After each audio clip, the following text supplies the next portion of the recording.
Hey guys, this is AxoCamera, and today we're going to cover loading some different film cameras. So the first camera that I want to run by is this little toy camera. It's just a little Vivitar camera, and the way this camera is loaded, you have to manually load the film.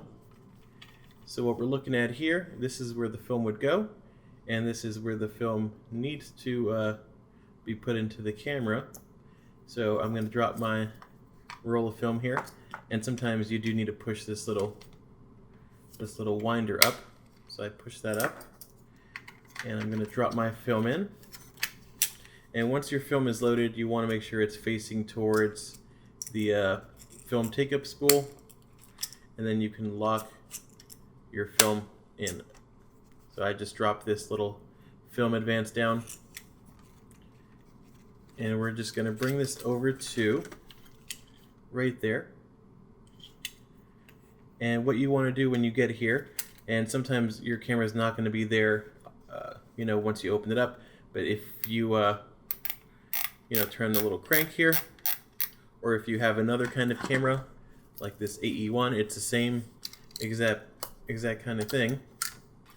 But we're going to go ahead and just bring that film to this spot here, and once you get it there, you can kind of see that it's in that little slit there.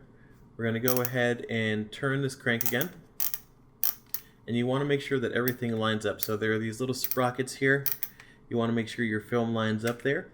If your film is off just a little bit, it could tear your film when you go to shoot your photos, which is no good. So once you've loaded your film up to this point, on some cameras like the Canon AE1 that we just looked at, you'll need to advance it once, take a shot, advance it again, and then take a shot.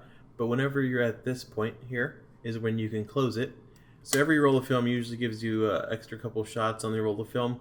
That's to account for, loading your film roll up. So this one is perfectly set. It's ready to go, and I can go ahead and close that, and I can keep taking shots. So you saw the counter move from S to 1. That means we're on frame 1. This particular roll of film has 20 exposures, so I'm just going to shoot, those 20.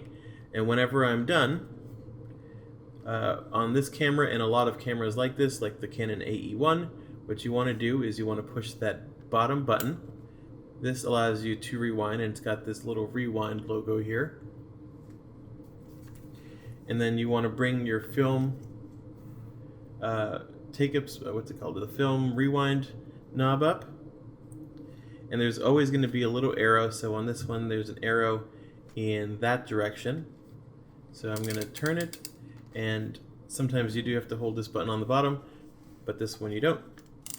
And I'm just going to turn it until I feel that it's gone to the beginning. Basically, if you have 24 shots on this roll, you're going to turn this 24 times. And I just like to keep turning it until it gets to the end.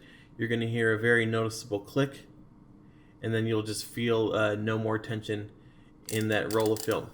So for illustrative purposes only, I'm just going to show you what it looks like, but you never want to open this film back until your film is perfectly rewound. So you never want to do what I'm about to do, but I'm doing this just to show you what it looks like. So as I rewind that film, you can see it's just going back. And once we get to the end, you're going to typically hear that film come out of this little slit. So you'll hear a little click, but then you'll just keep rewinding it. And I like to rewind it maybe 2-3 more times just to be safe. But this is at the point where you would take your film, and this is what you would give to your film lab to get developed. A lot of times it's good practice just to make sure, to get that whole roll of film back into that so that it doesn't untangle or you don't use it again by mistake. So I'm going to keep this just like this because I like to use this roll for testing cameras, and I'm going to set that aside. I'm going to load this Canon AE1, which is loaded the exact same way. So I'm going to load it really quickly. So I'm just going to pop it open here. And very much like the last one that I just covered, it's got this little knob here. So I'm going to drop the knob, bring it over, make sure everything is lined up here. And this is what I was talking about. So you want to advance it once. It's already been advanced here. So I'm going to take a shot and advance it. You see, sometimes this does happen, which is why we have you advance it once or twice before you close it. Because if that happened while this film back was closed, you would shoot, you know, your entire roll of film without actually shooting any pictures. So you want to make sure it's nice and taut here. And okay, it's looking good so far. So what's happening is it's going to come around this way. Some cameras will come around the other way, but this one's coming around underneath. So I'll take that first shot. And this is what we want to see. We want to see that film coming across the back here. And I'm going to take one more shot. And at this point, this is the point where I like to close it, when I can see that it's covering the entire width of that area. So you close this. Your frame count is going to be at start, or S for start, and you just shoot your roll of film till the end. So let's say I shoot, 20 shots on this roll.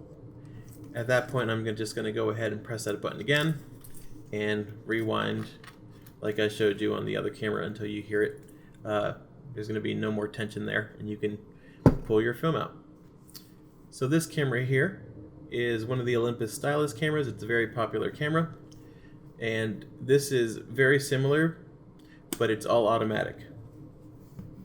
And we see the film is loaded on this side. There's no little lever or anything. You just have to pop it in kind of at an angle like that. And for a lot of these film point-and shoots, they would have been made towards the 90s, which is why they're all automatic film loading.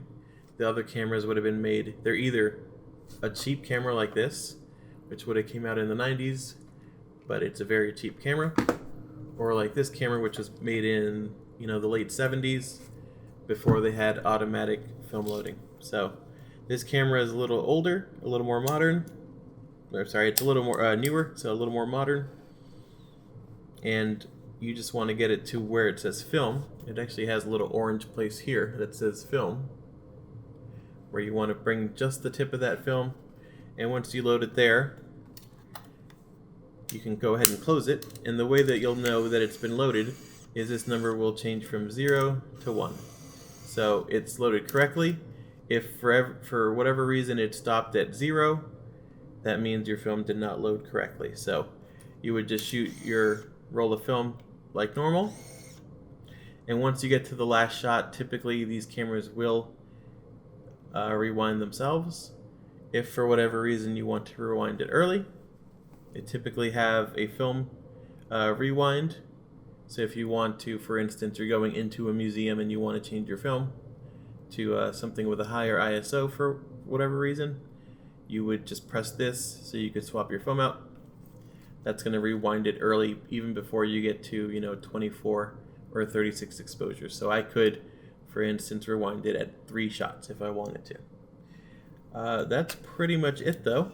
I just do want to mention that on occasion you will come across a camera that's kind of a hybrid situation. So this camera here is the Canon AF35M, or the Auto Boy.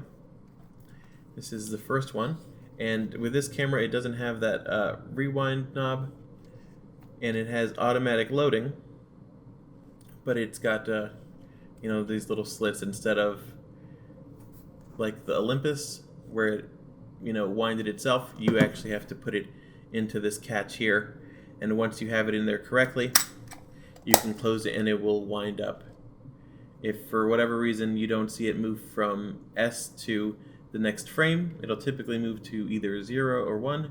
If for whatever reason you don't see it move to that, up in the frame count, then you didn't load it correctly. So you would just go back and make sure it's loaded correctly and close it again. Alright, so that's pretty much all the cameras you'll encounter. That's how to load them all, and good luck.